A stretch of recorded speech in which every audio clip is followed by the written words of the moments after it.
Hey everybody, Necroxis here, and holy shit, there was a new PTR push on the forums for 5.4, and dear God, the sound files that came out of that shit are amazing. So I believe this will be the second and the final part of what video I've already made, which is basically my reaction to, and my theory crafting to the 5.4 sound files that we've already heard. I believe, except for, I think, Vol'jin, all of the important sound files are now in the game. Rathion's, whose is the most important, and I'll be covering last. His is now in, Varian's is in, Thrall's is in, and now with those three we can then understand the context of the first ones. So I'm going to be talking about all of those sound files. I'm going to have all the new ones in this video. It'll probably be pretty long like the last video, which was about an hour. But yeah, hope you enjoy it. So let's get on with the theory crafting. One technical note. I know this was an issue that was brought up last time. The sound difference or the volume quality between the sound file and then mine, people were commenting on it. It's because my mic is a USB mic, and I didn't discover this until after I bought it and was using it for a while, that USB mics can only be turned up so loud as compared to like an audio jack mic. So that's why I have my own voice turned up as loud as I can. In that one, right now I'm actually just using the webcam's mic for this part because, like the other video I made, if I use the other mic for the webcam part, my voice comes out really soft. So I'm trying to deal with all these stupid volume issues. But anyway, I just want to let you know that because you're going to notice it again. So here we go. Oh dear. Speedy! Help! Huh? Oh! Speedy and I are at your service. Illusionary tunnelers. Speedy and I have faced these foes before. Beware. They may burrow into the ground and then suddenly pop up under a new target and chop! Please, take care of Speedy. There is no end in sight to these illusions, but we shall hold out as long as we can. Ha ha! Wonderful job, everyone! Friend, see Rotan about beginning the next trial.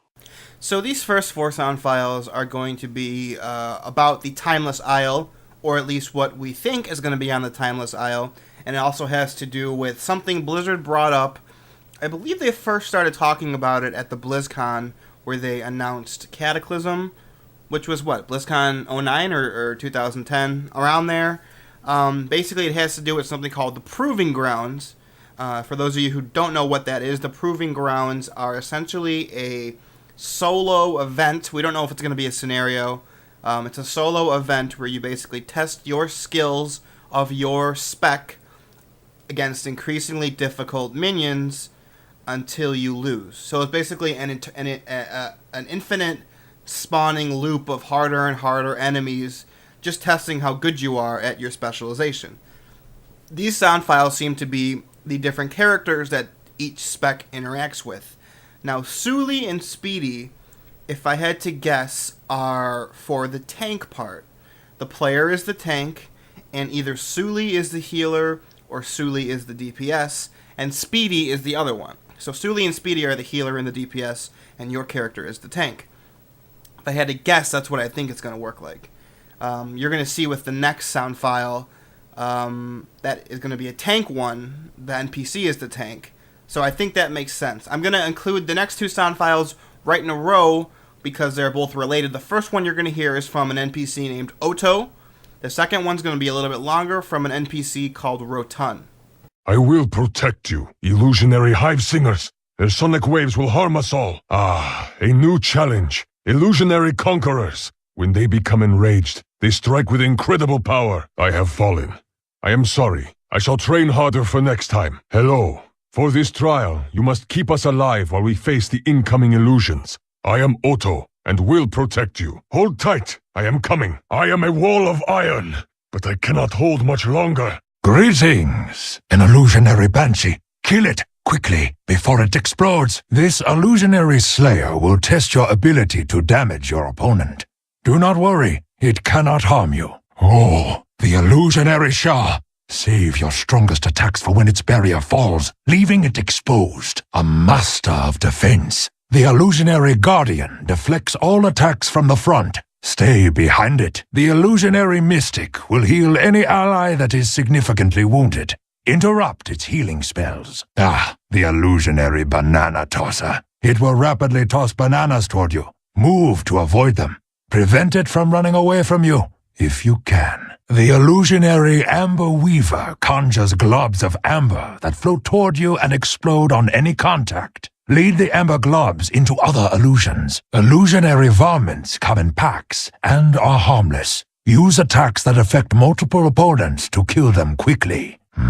You have run out of time. Shall we try again? Welcome to the Proving Grounds. Your first trial will now begin. Defeat each wave of illusions before time runs out. This trial will test how far your skill can take you. It will never end. It only gets more challenging. Prepare yourself for the most difficult illusions. Defeat them before time expires, and success will be yours. As before, defeat each wave of illusions before time runs out. This time you will encounter more difficult illusions. Success! Well done. See me for your next trial. So can I vote to have Rotun just repeatedly say, the illusionary banana tosser, over and over again? Because that would be my vote. Yes, like I said, Otto the First is the tank NPC. Not much you can say there. Typical tank sounds, or tank things he would say, like, I'll defend you, blah, blah, blah, blah.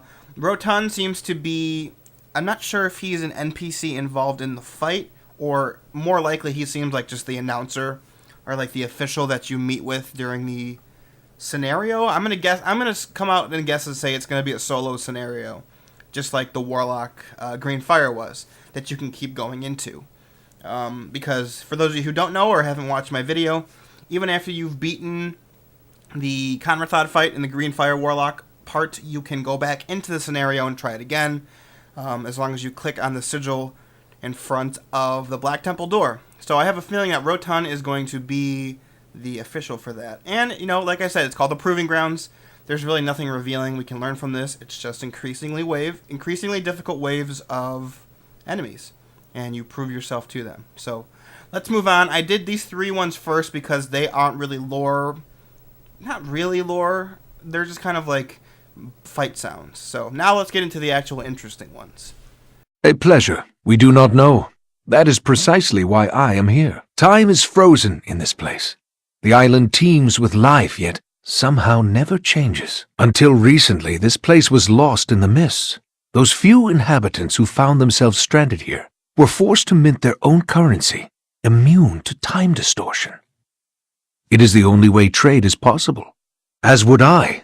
The presence of the Timeless Isle is proof that many things are possible beyond the boundaries of linear thinking. Indeed, after the cataclysm, my flight's connection to the timeways forever changed. What if it were possible to shape and mold time as you would a ball of clay? What possibilities await? What new worlds could we create? A Pandaran enigma, my young prince. A mystery in the mists. Exactly.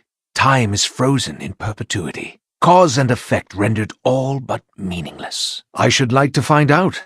Perhaps it is related to the mists, or the power that was unleashed in the Sundering 10,000 years ago. Oh, we must investigate. Indeed.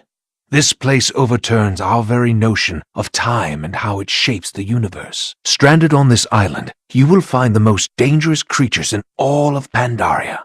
Explore if you must, Prince Anduin. But be cautious. Interesting. So hey, a bronze dragon. That's cool. We finally get to meet our first significant dragon after the Cataclysm finale in Dragon Soul. And he specifically brings up, after the defeat of Deathwing, his flight's interaction with the time lines has changed. So I'm very curious about this character. His name is Kiro Dormu. I'm not going to be able to pronounce that right for a while. Kiro, K-I-R-O, Dormu. D-O-R-M-U. Dormu is the suffix for male bronze dragon. So he's definitely a bronze dragon. Kiro Dormu is, I believe, how you pronounce it. He seems to be... Now, he talks to Anduin. he at least addresses Anduin in one part. But then he also says young prince. Both Anduin and Wrathion technically are known as princes, and they are both young.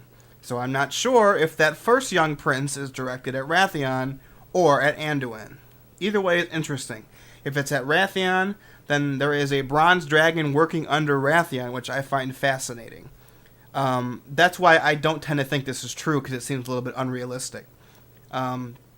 If not, then there is a bronze dragon working under Anduin, which is pretty cool, just from a perspective of the human prince has a bronze dragon on his side.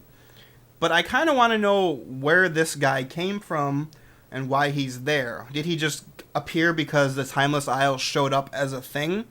And for people who don't know the Timeless Isle, I showed it in my last video when I was in the game, or in the PTR. It's this island off the coast of Jade Forest, and it seemingly is the new questing area for the 5.4, or at least the story, or that's where you're going to be going most of the time in 5.4. Just like in 5.3, you're in the Barrens and Durotar. So yeah, there's so much that I don't know still that it's hard to theory craft what is going on here. They talk about the currency that exists on this isle, and that is in direct reference to the legendary quest in 5.4, where you have to collect 50 of this currency to give it to Wrathion to progress the story. Now, that's about all I can officially say or think about, because a lot of the other stuff is kind of, I need more context to understand what's going on. I don't know why this island showed up. Maybe it's just something they're not going to explain, but I'm kind of excited now because there's a bronze dragon, and the bronze dragon fight might be one of my favorites, if not my favorite. I'm not going to say it is my favorite because we talked about this on one of our But Wait, There's Lore episodes, and I honestly can't remember what I said. I think I said the infinite dragon fight, but I like the bronze dragons as well. Time manipulation and time magic is always super interesting to me, like the whole paradoxes and stuff like that. That's kind of a main reason I like Bioshock Infinite so much, because of that aspect of altering time ways. Anyway, let's move on to the next one, because I'm just rambling at this point. So that was cool. Bronze dragons, hooray. Not bad. These outsiders have brought chaos to this land. Can we trust them to set it right? We shall see. Though you will be surrounded by foes greater than you can imagine, your fortitude shall allow you to endure. Remember this in the times ahead. Can you stand on the tallest peak, winds and sleet buffeting your skin, until the trees wither and the mountains fall into the sea? You must persevere. The winds may be strong, and the sleet may sting. You are the mountain, unmovable by all but time. Be vigilant in your stand, or you will never achieve your goals. So, remember last reaction video when I said that Nizao probably doesn't have a sound file? About that, I was wrong. They just weren't in the game yet. So here we go, the final August Celestial sound files. Nizao the Ox. His whole thing is about fortitude. Obviously, he brings up fortitude several times in the sound clip. He is finally one of the Celestials who actually says, hey, the Alliance and the Horde came to Pandaria and they fucked our shit up. The other three Celestials are kind of like, oh, look at these outsiders from the mist. They can teach us so much. I'm glad one of the... They're basically ancients, let's be honest. They're the Pandaren ancients. I'm glad one of them finally said, hey, these people are kind of assholes and they kind of ruined our continent. Even if he says, I'll see if they're worthy of fixing it, thank God there's finally one of... somebody who is like, yo, these people are fucking crazy and they're screwing shit up. This is probably just like the other three. It has to do with his boss fight. So there's not really much I could say. I just wanted to get in that point about people trusting the Horde and the Alliance, because that never tends to work out for neutral factions when the Horde and the Alliance show up at the same time at the same place. So, moving on. The light will not suffer your taint. You have been judged and proven yourselves worthy, but be warned. What lies beyond will try your souls to their utmost. When you are fully prepared, you may enter the chamber. Halt! No further corruption will enter the heart chamber. You wish to purge the corruption? Should you pass this door at this time, you would fail. You, all of you, are corrupted with the insidious plague known as pride. You stand tall and proud atop your accomplishments, and this will be your downfall. Should you wish to defeat the corruption, you will first need to purify the corruption within yourselves. Speak to me again when you are prepared to face your inner demons. Very well. I will create a field to keep your corruption quarantined. Prove yourselves worthy, and I will let you pass. Look inside yourself and cleanse the darkness within. Face your inner demons. Be purified in the light. Stand in the light and be judged. The light cleanses, but it is not gentle. Gird yourselves and be purified. Unworthy. Only the pure of heart may pass.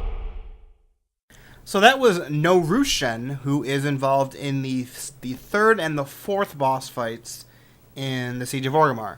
He is first met at the beginning of the third boss. He actually is the cause of the third boss. If you couldn't figure out from the sound file, he basically refuses. What happens is we get to a part in the raid where we're trying to get to the Shaw of Pride. And Norushen, who was in 5.3, he was in the Dark Heart of Pandaria scenario. He was that Mogu statue. If you're curious, go back and watch my video about the Dark Heart of Pandaria. I make a point to look at him before I even knew he was important because he stands out. He's this giant Mogu Titan statue who's just standing there in the scenario. And I found it really interesting. And I kind of like that they're making him a thing in the raid. So basically, we show up, we try to get to the Shaw of Pride, which has taken its place in where the Heart Chamber was. And again, in the Dark Heart of Pandaria scenario, you find Yisaraj's heart. That is where the Shaw of Pride fight takes place. But Norushen blocks our way into that area and basically says, you guys are corrupted. I'm not going to allow you to go into the Shaw of Pride and try to engage him while you're corrupted. So you have to prove yourself to me by purging your corruption, and then I'll let you in there. So what he does is he purges all of our collective corruption as raid members, and it forms an amalgamation of corruption, and the amalgamation of corruption is the third boss in the Siege of Orgrimmar raid. Norushen is a part of that fight. He basically quarantines our corruption levels during that fight, and it has to do with like an enrage mechanic and stuff like that. He also, after we beat this, he then says, okay, you're free to enter. He's basically kind of like, good luck. And so we go and fight the Shaw of Pride. During the Shaw of Pride fight, Norushen is also there helping us out. I actually saw a Shaw of Pride fight on the PTR. I wasn't involved. I watched the video of it. And at 30%, the Shaw of Pride actually kills Norushen because Norushen's trying to cleanse our corruption. So the poor guy ends up dying, which is kind of a shame. But what he does is at 30% in the fight, the Shaw of Pride enrages, kills Norushen, and Norushen, in a final act before he dies, cleanses our corruption of pride that we had building up throughout our entire time on Pandaria, as well as during that fight. So, Norushen, he's pretty cool. From the little that we actually see of his character, I like him a lot. Or it, I like it or him. I don't know ever how to address Titans, him or it, because they're not living, but they kind of are, so, whatever. Okay, moving on. We are now getting into the Orgrimmar part. So, we are officially moving from Pandaria to Orgrimmar, so let's continue. Oh, hey now, what do we have here?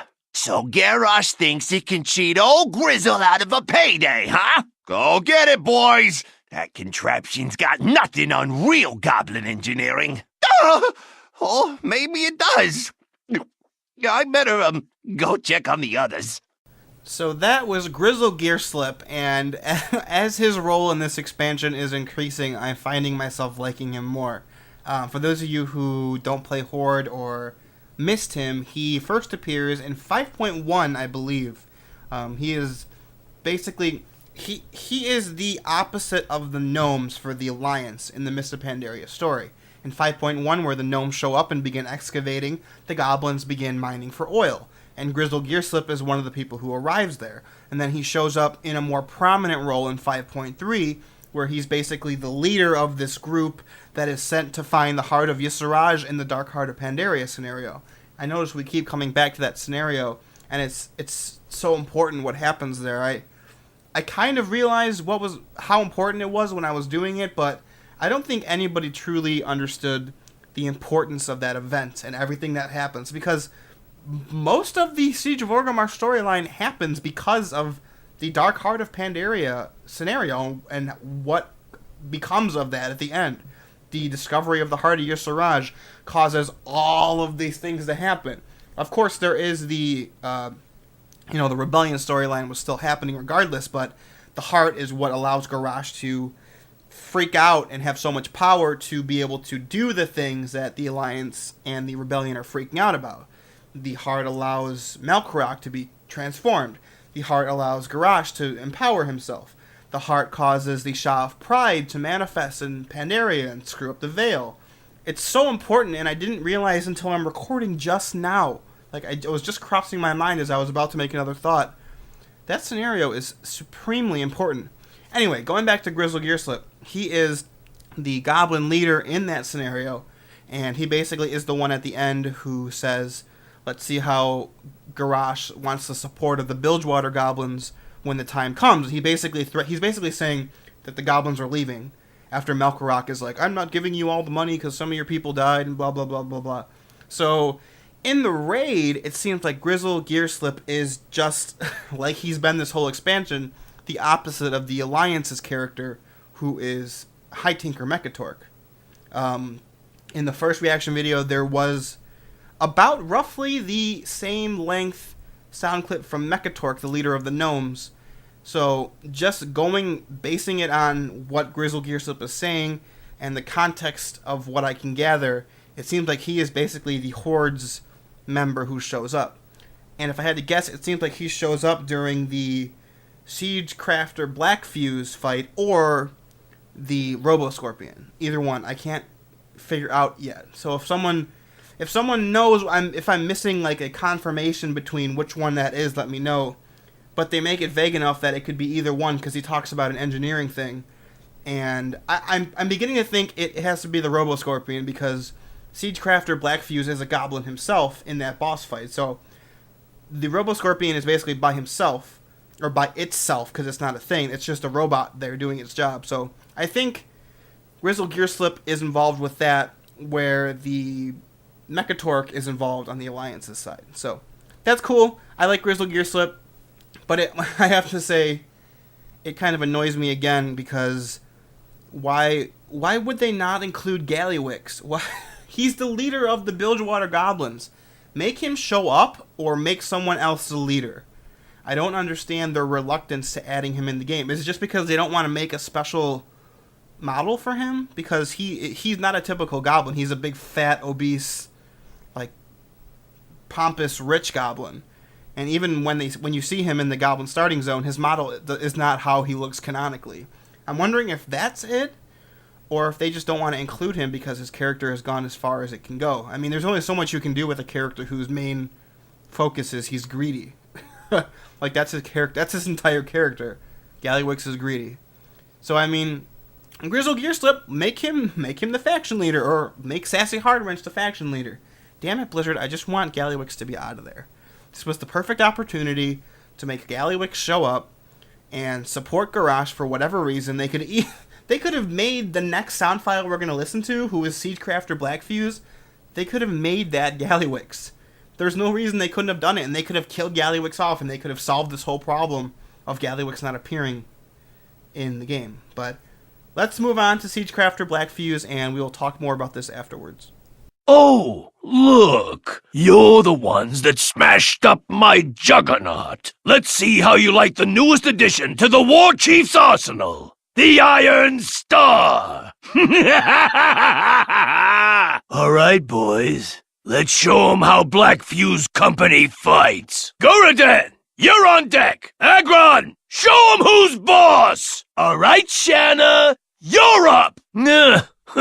Looks like I'm in the market for a new assistant. Start the assembly line. Another round. More. The SD5 Automated Shredder Defense Unit. A labor of love. Hey! You're gonna pay for that! You son of a... Initiating system reset. Module 1 at 50%. Hey, system reset requires 2 modules to complete. Module 1's all prepared for system reset. Initiating system reset. Module 2 at 50%. Hey, system reset requires 2 modules to complete. Module 2's all prepared for system reset. System resetting. Don't turn the power off, or the whole thing will probably explode. Security system deactivated. Welcome back, Siegecrafter Black Fuse. Hey, we recording? Yeah? Okay. Goblin Titan control module starting up. Please stand back. Checking out the datas. Hold on a second, will you? No. Now you did it. That was really not the correct input code. Activating GB 11010 Armageddon-class defense systems. Hey, does anybody know if we're zoned for this? Goblin-like typing detected. Unlocking cache of riches and treasures. System shutting down. Hey, does anybody know if it's supposed to be doing this? Armageddon-class defense systems, fully online. Here comes the explosions! Nobody beats Black Fuse. Nobody! Never interrupt an artist. That's for the Juggernaut. Another satisfied customer. Don't think you've won. My legacy will live on. So, for as much as I've listened to this sound file a few times, and as much as I was complaining about them, they should put Gallywix in that in Siegecrafter Black Fuse's spot, and I still think they should. He's just awesome. His character seems fucking hilarious, and I'm always a fan. I always love the goblin and the gnome technologies in this game and in this lore, and it's just another look at goblin technologies. I'm cool with it. It seems like for those of you who are confused like halfway in, because I was the first time I heard this, you have Siegecrafter Black Fuse himself saying things, and then in his boss fight he's in a souped up shredder basically, and I believe the shredder is saying pre-recorded lines which are recorded in Siegecrafter Black Fuse's voice, which is why it seems like he's saying things and then responding to himself. It's the Robo Shredder repeating lines, and then Black Fuse saying, reacting to what's going on, and I like it. I like the idea that this is the guy that Garrosh hired to do all of the things that happened since the Bilgewater goblins left, because in 5.3 we're not really told this. We just see goblins helping Garrosh, and we're like, well, what's going on? So it's cool that this is the leader, and his boss fight, by the way, you can find a video of it already on the PTR because I watched it, and it is cool. Like, there's 2 parts to it. You fight him in the shredder as things are happening, and then you go onto this conveyor belt where he is making weapons that are coming out on this line, and you have to kill certain weapons to deny the boss the ability to use them. And after you kill one of the weapons, the other ones become invulnerable, so you get to manipulate the fight in whatever way you want. I really like that idea. I think it's really cool. There's not really much more I can say about this. Gallywix should be in this guy's spot. I don't know why they didn't. It's still frustratingly annoying. Even though I like Siegecrafter Black Fuse as a character, what little we see of him. But put Gallywix in there, guys. Come on. Let him show up and get killed off by something. Let him just walk into a room and have a beam fall on him so someone else can become the leader of the Bilgewater Goblins. Now, let's move on to one more sound file. We have one more to go before we get into the very important ones. So, let's continue. Stop, my brothers! Do you not see the beast of burden before you? Do you not see the light of Kroos? He has been defiled. We must consume his flesh, for he is weak. The cycle must continue. Great beast of burden, heed my call. I have come to return you to Kroos. Surrender your flesh to me. So that was Ekalik. And if Ekalik, his name sounds familiar, it's because he shows up on the Isle of Thunder in 5.2. He is basically a Sarok, like, from how it seemed, he's like a high priest Sarok. He has this whole deal with what he calls Kroos, which is like their god or their belief system. And he shows up in the Siege of Orgrimmar fight. He shows up in the Thok the Bloodthirsty fight, which, let me check really quickly, I believe that is the 11th boss? Yes, he is the 11th boss.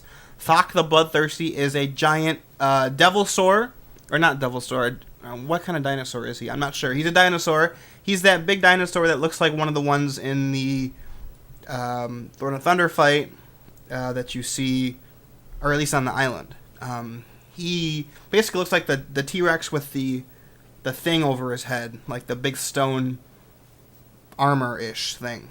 And Ekalik is part of that fight, along with two other NPCs, a Jinyu named Waterspeaker Garai, and another NPC named Warmaster Montak, which I believe is... I'm not sure what he is. He could possibly, based on his abilities, he seems like another Sarok, but I would have to, if I had to guess, I think he'd be a Hosen, because, you know, they have Jinyu and Hosen, and the whole thing of balance and having one of each kind, blah, blah, blah, blah. So, Ekalik, you can free him during the fight, and he will buff your raid, and basically help you against Thok, the Bloodthirsty, the boss. So, that's about it. Now we're getting into the interesting sound files, so let's begin with Eitrig. Brothers, over here. The war chief ignored my counsel. I discovered he was building a compound beneath the caverns of Ragefire. Thrall and Sourfang have already gone down below. Go with caution. Hellscream has been assembling an arsenal down there. Goblin mercenaries, Pandaren artifacts, and some sort of darkness I can feel in my very soul. So that was Eitrig. I always called him Eitrig, but I've heard some people call him Etrig before. He is the elderly... He's not super old, but he's older. He is the advisor. He was an advisor to Thrall, and he was an advisor to Garrosh. Obviously, Garrosh didn't take his advice that well. He shows up in the raid. I believe I saw him right after you fight the Kor'kron Dark Shaman. He is in the throne room, which is where he's at in the live game. He's standing in the throne room. I believe you find him there, and he's injured. He doesn't die. He basically says, look, Thrall was here. He went and found Sarfang, and they went down below to the giant base that Garrosh built beneath Orgrimmar to stop him. So go and find him. And that is what us as the players do. So Eitrig shows up, or is in the raid. I'm kind of surprised that they gave him sound files, because I believe this is the first time we hear his voice in the game, is in this raid. So, yeah, now we're going to move on to the person that everybody has been asking about since we first heard about the Siege of Orgrimmar. Will Sarfang be in the raid? The answer is yes, so let's move on to his sound files. Ah, more of Vol'jin's revolutionaries. You've made it. Have you found Thrall? I am badly hurt. He insisted on going ahead alone. Tell me, how goes the battle up above? What of Nazgrim? Speak to me. Nazgrim, a great leader and a fine warrior. He valued his oath to the war chief more than his life. I tried to tell him that Hellscream betrayed us, cast aside a war chief's responsibility to his own people. But Nazgrim, too loyal, too proud. Damn Hellscream. His ambition tore our horde apart. Go on, find Thrall. Finish this. I will live. So the first thing I have to say about this is they specifically made sure, I'm convinced that they did this on purpose, they specifically made sure to put the very last sound file saying, I will live, so that there is unequivocally 0 people who thinks that Saurfang will die. I just find that really funny. So, for people who are still upset about Nazgrim dying, I feel like your anger should be eased by the fact that multiple characters are upset at Garrosh because of Nazgrim dying. Like, Saurfang is the biggest one thus far, but I feel like that makes up for it, because, like I said in my first video, it's okay to have a character die when they've gone as far as they probably can as a character. And I like that Saurfang basically says, I tried to convince him that Garrosh is a dick, but his duty made him stay and be loyal. I like that. That's cool. The next thing is, I feel like a lot of people are going to lose their goddamn minds because Saurfang is in the raid. Now, I personally, and don't crucify me, but I personally am neutral towards Saurfang. I don't hate him, I don't dislike him, but I don't really like him as a character. I understand why people might like him, but what I don't understand is like how fanatically in love a lot of people seem to be with Saurfang. I mean, he's cool, I guess. He's a cool character. He does some cool things, but I feel like his biggest claim to fame, his whole thing about, cleaving people and all that, I feel like his biggest claim to fame is very mimic in nature. It reminds me a lot of Gammon, and why people like them.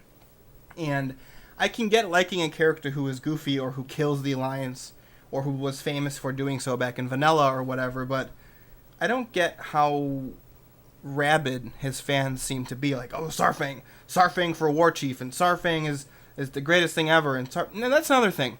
Saurfang being War Chief, I think there are a lot of people who are convinced that Saurfang will become the War Chief. I am definitely not one of those people, and it's because Saurfang has had no role in this expansion whatsoever. This is the first time we see him in all of Mists of Pandaria. I think this is the first time we see him since his role in Icecrown Citadel, where he comes to get his son's body. So, he is nowhere close to as big as a character that I feel like a lot of people pretend that he is. But I'm glad they included him, because he is somebody who should be included in this raid. He should have had a say in what was going on in the Siege of Orgrimmar. So it seems like the players find him, but Thrall is not there. Thrall apparently went ahead. I don't know where Saurfang is going to be in the raid. It's obviously after the Nazgrim kill and fight. So I don't know if it's going to be before the Klaxi, or maybe before Thok the Bloodthirsty, or maybe just before Garrosh himself, but it seems like Saurfang is pretty deep in the raid. So that's cool. Alright, let's move on to the next character. I'm sure you're going to recognize him by his voice right away. You heroes are a sight for sore eyes. Vol'jin's rebellion wasn't able to secure the bay. We're taking a pounding. Do it. Once the area is clear, we'll make landfall. Champions, I'm counting on you. Well done. Landing parties, form up! Footmen to the front! Yes, my scouts learned all about this one. Warlord Zayla. Bring her proto-drake down, and the rest of the Dragon Maw will crumble. Commandeer those towers! Turn the anti-air batteries around and blast her from the sky! Some of you should stay behind to hold the landing zone. I can't take much more of this. Thank you. Ha ha ha! A mighty blow! She's called in more siege weapons. That's both of them. Fire the cannons! It's also coming right at us! Watch out! The bigger they are. We'll see if he's managed to keep up his end of the bargain. Jaina! You orcish scum! Our lines are holding, but Vol'jin's rebels are taking a beating. We'll post up here with some troops, scout on ahead, and see if you can flush Garrosh out of hiding. Bring them within reach of my blade. Anduin. So I put Varian this far on the video because him and his actions become much more significant once we get to the Wrathion part. And so he obviously is in the part of the raid, at least the first part that we see him in the raid, is during the Siege of the Gates, which is the, quote, first part of the Orgrimmar portion of the raid. You know, the Veil is the first part of the raid, and then the second part of the raid is the Sieging of the Gates. The third part of the raid is the inner gate, like inside Orgrimmar, and the fourth part is underground. So Varian shows up, sieging the gates. He obviously is part of the Warlord Zayla fight. I think I finally understand this question that I brought up in my last video about Warlord Zayla, because both Jaina and Lor'themar say she, and they're obviously referring to Zayla, are firing on her own towers. Varian seemingly confirms what's going on. He says that we go into the towers, or we commandeer some kind of weapon in the towers to attack her proto-drake, and then in response, she has the proto-drake destroy the towers. That's what I think is happening here. There's also a quote where Varian talks about Jaina supposedly dying, and then Varian has his own death sounds as well, where he says Anduin's name. Again, before people start thinking that this is like canon, that they're gonna die, what it seems like is that you failed that part of the raid, and therefore there are some raid encounters where when you're fighting with an NPC and you lose, they have a reaction, and that's their reaction. Varian dies and he says his thing. Jaina dies and she says her thing. Lor'themar dies and he says his thing. I think even Sylvanas has her death one too, yeah. Sylvanas dies and she says her thing. So that's about all for Varian that we know. One final important thing, and we brought this up on But Wait There's Lore, the last episode. At least when this comes out, it'll be the last episode that we talked about this in. And it seemingly is confirmation that Vol'jin's rebellion failed in what it tried to do. Like at the end of 5.3, Vol'jin basically says, we are going to, as the rebellion, take the ports to the east of Orgrimmar, and the Alliance we will secure that landing so the Alliance can come. And Varian confirms that Vol'jin failed to do that. So, I mean, as an Alliance player, would it be fair to say that I'm kind of gleeful that Vol'jin's rebellion failed? Maybe a little bit, but like I said on But Wait There's Lore, I think this counting as an Alliance victory is very much watered down.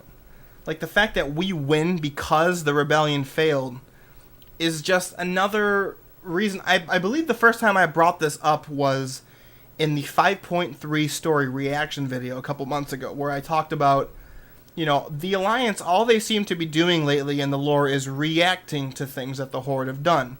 This is just another peg of that happening. The Alliance reacts to the Horde failing. We might come out with a win, and that does count as a win. I'm not saying it doesn't count as a win. It counts as a win, but it counts as a watered-down win. Because I feel like there can be room for the Alliance who just win of their own accord. They don't win because the rebellion failed. Perhaps the rebellion gets as far as it gets, and then the Alliance just plows their way through, and they start winning, and they end up being the one who is the victor. Why can't that happen? Why does it have to be because the rebellion failed, and that's why the Alliance wins? I'm not a fan of that. Blizzard, this is supposed... You've been telling us this whole expansion we're supposed to be getting like a fist pump moment, and I'm going to talk about that later, but this is not a fist pump moment, in my opinion. I'm still waiting for it. So, let's move on to the most interesting ones are coming up. The next one is... it's our friend, Y'Siraj. You should kill them all. You must kill them all. Eyes are the windows to the soul. Shatter them forever. Pluck their wings. Leave them broken. Pay the cost of greatness. All should bow before you. Make them. All that you have accomplished, all that you have won. Yet still you lick the boots of kings. Carve more slowly that I may feed. Embrace your rage. Caress your fear. Gorge your hatred. Voice your doubts. When you walk among the Black Forest, you will see. I can taste the essence of your soul. It is sweet. You can never leave this place. There is no way home. You will die when you leave this place. There is nothing left of your world.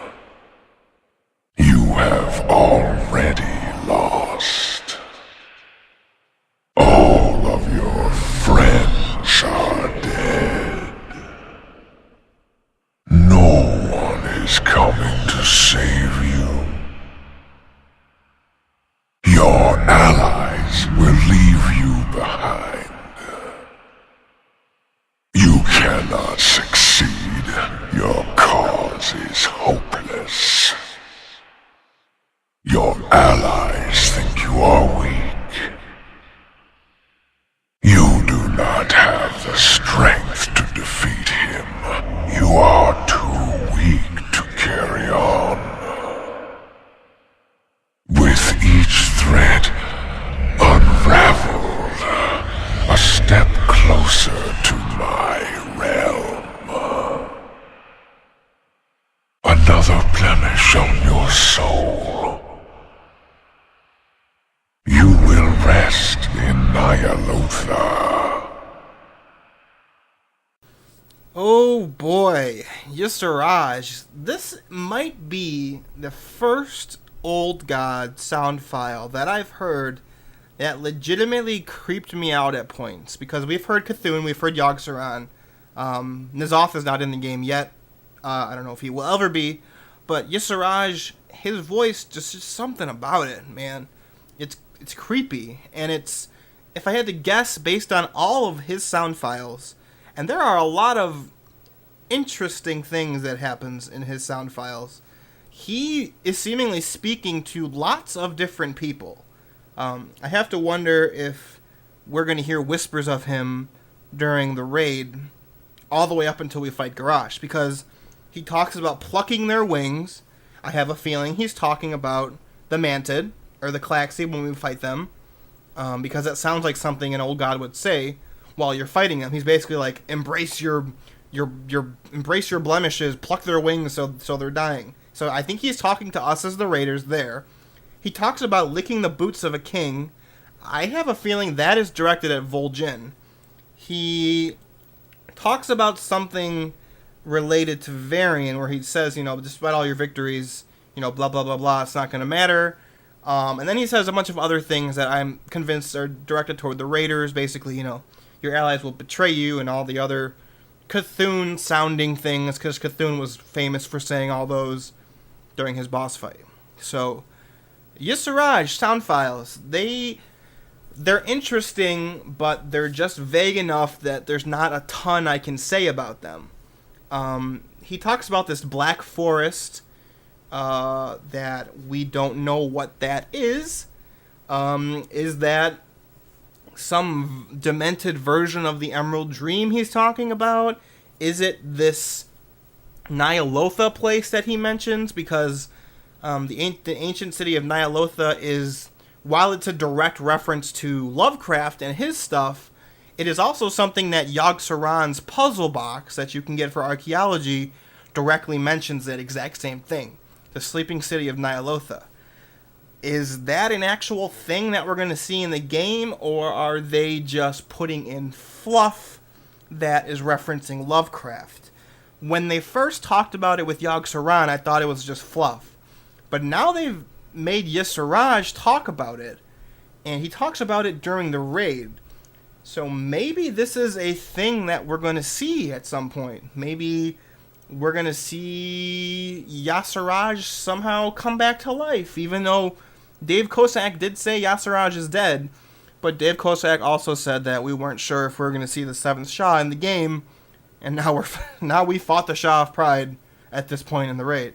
So maybe we're going to see N'Zoth, and N'Zoth is residing in the sleeping city of Nyalotha, wherever that is. Maybe that's under the sea, or maybe it's some other plane of reality. There's so much interesting stuff there that they're not explaining, and it's really pissing me off as a lore fan because I want to know all of the things. It's pissing me off just because I don't know stuff. It's not because I'm legitimately angry. It's just I need to know all of these things, Blizzard. Tell me all the things. I need to know them and have them in my life. That was a very nerdy thing to say as I was saying it, but that's why I'm a lore fan, and that's why some people listen to me ramble about the lore. So, yeah. I also forgot to mention Y'Siraj is obviously talking to Garrosh in several of these quotes where he talks about, pay the price of greatness and stuff like that. So, some of those are obviously going to be during Garrosh's actual fight. Some other of ones I'm convinced they're going to be whispering to us during the raid as a whole. So, let's move on. Now we've come to the finale trio of these 3 sound files that have to do with Wrathion. And I'm not going to play them all 3 in a row, but I will react to each one and explain as they go along. And they are definitely interesting. So let's finish up. An opportunity presents itself. I believe the Timeless Isle holds the key to unlocking the full potential of your cloak. Power, glory, loot, ours for the taking. Hero, meet me at the Timeless Isle. Chiron, I want you to meet one of my most accomplished of agents. Tell us again why this island is so unique. I would very much like to study such unique items. Oh, I like the way you think. You have earned the blessings of the 4 Celestials, but can you face them in combat? Victory here is the final step in our long journey. Champion, you've done it! Few mortals possess such spirit, such power. Believe me, I have tested many. To complete our great work, we will need a sacred place. Travel to the Vale of Eternal Blossoms and meet me at the Seat of Knowledge. Here, my champion arrives. It starts with a hero conquering a strange new land, venturing into forgotten vaults, their power and wisdom seized for a greater glory. A faction standard-bearer, beloved by the people and feared by their foes. One by one, the secrets of an ancient empire were laid bare. Power acquired for war and conquest. An agent of destruction, forged by my will to forever change the face of Azeroth. Behold, latent Titan power, imbued with my own draconic essence, tempered by the wisdom of the Pandaren Celestials. Overwhelming power. Use it to heal or destroy, to protect or annihilate. Come to me, champion. Collect your well-earned reward. There is only one way to find out. Ooh boy. If there was any doubt in my mind of why I loved Wrathion, this and his next sound file they definitely confirm my reasons for loving him. So a large portion of that is him recounting everything you've done. He talks about wisdom and power, which is when you got the sigils for him. During the 5.0 storyline, he talks about being a standard bearer whose allies adore him and whose enemies fear him. That happened in 5.1. He talks about laying bare the secrets of an empire. That happened in 5.2. He talks about the August Celestials and their blessings. That happened in 5.3. He talks about the Timeless Isle, which happens in 5.4. And then he gives you the legendary cloak. And he specifically makes sure to say, and I hope you guys noted this, that you are partly so successful because you are doing his will, which is significantly more important after you've heard his next sound file, which you're going to hear in a little bit. But I just realized during my Kairodormu, I'm not going to pronounce that right, Kairodormu sound files, I question if he's talking to Wrathion or Anduin or both, and it seems like he's talking to both. I actually hadn't listened to the Kairodormu sound files before this. I've only listened to the Wrathion parts, so I forgot the connection there. So he's explaining things to Wrathion. He's also talking to Anduin during this. So it's very interesting that a bronze dragon would be either serving directly under to or reporting to a black dragon. You would figure that they'd be kind of worried because Wrathion didn't exactly leave the last dragonflight he interacted with on friendly terms, which was the red dragonflight.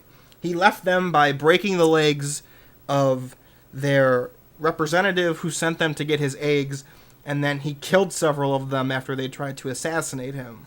So you figured Alexstrasza would have been like, yo, Nosdormu, make sure you be careful around that Wrathion kid, because he's a dangerous bastard. So that, in one aspect, that's interesting. In another aspect, things are more interesting when you take into account the next sound files we're going to be listening to. I think I've said everything I could about this sound file, so let's go on to the next one. It is not Wrathion, it is Tong, who has his own sound files. So let's hear those. Enough! Talk, talk, talk. Always you speak, never do you listen. You ignore the lessons of Pandaria. You see, there is balance in all things. Wisdom etched in our very fur. Black and white. Darkness and light. When the last emperor hid our land from the rest of the world, he also preserved the homeland of our ancient enemy, the Mantid. Why did he do this? He did so to keep the land whole. Living with the Mantid for 10,000 years has made us both strong. So it is with your alliance and your horde. They are not strong despite one another. They are strong because of one another. You mistake your greatest strength for weakness. Do you see this? Oh, he destroyed my inn. He left no tip. He is not nice. So let's start with the most obvious thing. Tong is wrong, but with about 90% of what he said. He talks about how balance and the Pandaren and their stupid balance. Maybe he should have talked to Terran Zhu, because Terran Zhu does a much better explanation of balance than Tong does. Because the whole idea of the Alliance and the Horde being strong because of one another is perhaps the stupidest thing I've heard in a long time. From both factions' perspective, the interaction with the other faction has really severely hurt them. The Alliance, I'm taking into account the Alliance of Lordaeron and the Alliance, as well as the old Horde and the current Horde. So when I'm talking about this, understand that. The old Horde, they got corrupted so that they could go throw themselves against the Alliance to do the Burning Legion's will. There were some bad orcs in the old Horde, don't get me mistaken, just like there were some bad humans. Gul'dan and Ner'zhul weren't good by any stretch of the imagination. Neither was, some other people. Even Doomhammer, arguably, isn't the best of people, morality-wise. But they lost a lot of people when they invaded Azeroth. Just like the Alliance of Lordaeron lost a lot of people when the orcs invaded. The humanity as a whole in this universe was so much stronger before the Horde got there. So they lose what? Eltrak, they lose Stromgarde, they lose Lordaeron, they lose Gilneas for a significant portion of time, they lose Kulturas. Pretending that the Horde and the Alliance strengthen one another is, I feel like, I don't know if this was a mistake on Blizzard's part or if they did this on purpose. Because if they did this on purpose, I could understand Tong trying to explain these things, and we as the players are like, well, he's obviously wrong. But if they made him say these things genuinely and on purpose, they are really warping a sense of their own history of their game. Because Tong he's just wrong. I mean, he's just wrong. His logic makes no sense. It's wrong. Even the current Horde and the Alliance, their war has not strengthened either faction. It tore the Horde apart from within. So they may come out of this surviving, like they will. The Horde's going to come out of this surviving, but they're not going to come out of it stronger than they were. I don't think anyone can argue that. There will be people... Nazgrim died. Nazgrim was a strong Horde leader. He's dead now. As well as all of the other people all of the other orcs and Tauren and trolls that died during Garrosh's war and his forcing of the rebellion. Same with the Alliance. Theramore was obliterated. Ronan was killed. What is gaining strength in that? So Tong is just wrong. But there is one thing interesting at the very end. He talks about his inn being destroyed by Wrathion, and now we're going to find out why. So let's move on to the final sound clip on this video. It is the most revealing of everything. It spoils a large portion of the raid and what happens afterwards. So if you don't want to be spoiled, don't listen to it, but let's hear what he has to say. You know what needs to be done, champion. Meet me in the Veiled Stair when the deed is finished, assuming you're still alive when this is over. You were there! Is it true, then? What happened in Orgrimmar? That fool king. I did everything in my power. The whole world was his. He needed only seize it. Oh, sure, another year of fighting, enormous casualties trying to take Thunder Bluff, but the rest of the Horde would have caved eventually. Tong! Drink! Now! What? Yes, I was backing the Alliance. I thought Hellscream's victory was assured before he turned half of his Horde against him. So I changed my allegiance. Oh, don't look so surprised. I'm a black dragon. My loyalties are my own. But that idiot Rin, High King indeed. Why did he allow another war chief? He could have united the world under the Alliance banner. What a fool I was to trust his ambition. Should have taken over the throne room myself, like Auntie Onyxia. Get things done. What? You're just a waiter. I promise you this. I will stop at nothing to prepare this world for the battle to come. Next time, I will leave nothing to chance. Nothing! Wow, someone's having a little tantrum. There is so much that we can talk about from that sound file. Let's begin with the beginning. Wrathion thought that the Alliance was going to crush the Horde beneath their foot and force them to join after they've been sufficiently destroyed. That for me, I've been saying something like this is going to happen for a while. I've been saying Wrathion's been doing stuff behind the scenes that he hasn't been telling us for a while now. And even I was surprised at this information. Howie and I have our theory about Wrathion. We debuted it months ago on But Wait, There's Lore. And we had no knowledge of anything beforehand. So we were right in some respect. Wrathion was doing stuff behind the scenes. So it's funny from that perspective, because there are people who were like, Wrathion, he's not corrupted. He's not a corrupted Black Dragon. He's doing things that for the help for the benefit of Azeroth. And Howie and I were like, oh, we don't know about that. So let's say, so going back a little bit, Wrathion first was backing, he wasn't backing, but he believed Garrosh was going to win the war. And, you know, as an Alliance player, I have no problem saying that the Horde was winning the war. They won Cataclysm. The war in Cataclysm, the events in Cataclysm, the Horde won. I can dislike how Blizzard wrote it, but I can't deny that that's what happened. And then the rebellion occurs, and Wrathion flips and says that now he thinks because of the rebellion happening, the Alliance is going to win.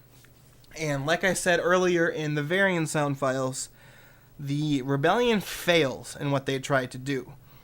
So I am very curious who ends up getting the killing blow on Garrosh, because the one key thing we're missing, besides Vol'jin's sound files, which are not in the game yet, is the cinematic that inevitably has to happen after you kill Garrosh, or fight Garrosh, after you beat the Garrosh encounter. Because we don't know how Garrosh dies. We know he does. He basically, from what we can surmise from the thing that you loot after the fight, he probably explodes from Old God energies, because all that's left are his shoulders. The tusks of Manaroth that he wears on his shoulders. That's all that's left after you kill, or after Garrosh dies from somebody. So, we are told by Wrathion that Varian, allows another war chief. To me, that says the Alliance won the Siege of Orgrimmar. They came out the victors. And the Horde were basically standing there, or the Rebellion, who... it's going to get complicated. After Garrosh is gone, the Rebellion, I feel like we should start calling them the Horde again, because that's what they are. So the Horde, after Garrosh is dead, probably are standing there and they're like, hey dudes, thanks for killing Garrosh, but what about us? Because we're still here. And Wrathion thought that Varian was going to just smash them beneath his foot, which he admittedly would have done, probably, before his whole change of heart thing. So, but he doesn't. He allows, that's the important word in my opinion, he, quote, allows another war chief. Who is it? I'm convinced it's Vol'jin. We don't know yet. That's my vote, or that's my guess. I'm sticking to it. So when it turns out to be Vol'jin, I'm gonna come back and gloat, because I've been saying it's going to be Vol'jin for a long time now. But so that happens. Wrathion's not happy, obviously, because he planned on his whole thing. Like we talked about in But Wait There's Lore, and on my Wrathion video I talk about our Wrathion theory, how he's in mine. His whole thing is he's preparing the planet for the Burning Legion. And our opinion, we think he is going to bring the Legion itself to Azeroth, and he's preparing us to survive long enough for the the Titans to come back. But even if that's not true, for whatever reason, Wrathion is preparing us to fight the Legion. He thought that the best way we could do it, because he said this even back in 5.0, he says that we cannot defend against the Legion while the Horde and Alliance war is happening. Which is true. I think that's true. I have no reason to doubt him saying that. But Wrathion's way of fixing this is to have the Alliance win and not have a Horde anymore. Like, we can't succeed if the Horde exists as a thing in Wrathion's mind. But Varian doesn't do that. He doesn't destroy the Horde. He allows them to have a war chief and leave. Which, I'm sure I said this on one of my video channels, or one of my videos on my channel, and I know I said this on But Wait There's Lore. I hate that idea. That we win, and then we're like, okay, bye, Horde, we're leaving, good luck. That cinematic is really going to have to convince me not to hate the ending of Mists of Pandaria. Because if Varian's just like, yo, dogs, we came to kill Garrosh, now we're leaving, bye, and then we leave, I'm going to be severely, severely disappointed. It will be the most sour note to a fantastic expansion that I don't know what I will do. I'm still going to play the game, but I might lose a little faith in Blizzard and their writing ability. I I know a lot of people like to bash them for their storylines, but I generally like them. I like the stories at least. I find them. I can at least tolerate them. But if this is what happens, Blizzard, my opinion of you and your storytelling will take a severe hit. So that cinematic has a lot of convincing to do to me. And we don't know what it is yet. It's not out. Moving on to one, I think this might be the final thing. I find it's very, very interesting that he brings up Onyxia, Wrathion. Wrathion brings up, quote, anti-Onyxia. I love how he says that. Anti-Onyxia. That's not his accent, but I just made that up, so deal with it. This to me suggests that even if Rathion's plan had succeeded and the Horde was destroyed, Wrathion would have tried to take control of the Alliance to do what he wanted. Because it's very important that he brings up that he should have just done what Onyxia did. And Onyxia was in control of Stormwind for a long time. She was directly controlling Bolvar. She was manipulating Anduin through the Council of Nobles, or the Nobles. It's very important that Wrathion brings up doing what Onyxia did. I have a strong feeling that he would have tried to do that exact same thing if the Horde had been destroyed and the Alliance won. He would have tried to take control of somebody. Perhaps Anduin. Maybe Anduin's been being subtly influenced by Wrathion this entire time, and that's how he was planning to do it. I wasn't thinking about that. That just came to my head as I was recording just a second. So that might be part of my theory now. I might have to include Wrathion was planning to control the Alliance through Anduin, because Anduin's been with Wrathion for a large portion of Mists of Pandaria, ever since 5.1, the end of 5.1. I think that's it. So Wrathion throws a fit. He destroys the inn after Varian doesn't crush the Horde and take control. So he leaves very upset, and we don't know where he goes. He says he will do what it takes to prepare this world for the Burning Legion, and he says it's severely pissed off and angry, and more convinced. I am more convinced than ever that Wrathion is not a friend to us as the Alliance and the Horde after this. Maybe other people will finally start agreeing with me, but this was very interesting, and I am looking forward to how all of this plays out in the raid. Based on the lore of 5.4, based on the lore of the raid, based on how many characters are simply involved in the raid, based on the fights that I've seen so far in the raid, the Siege of Orgrimmar has the very real potential to be the greatest raid in all of World of Warcraft thus far.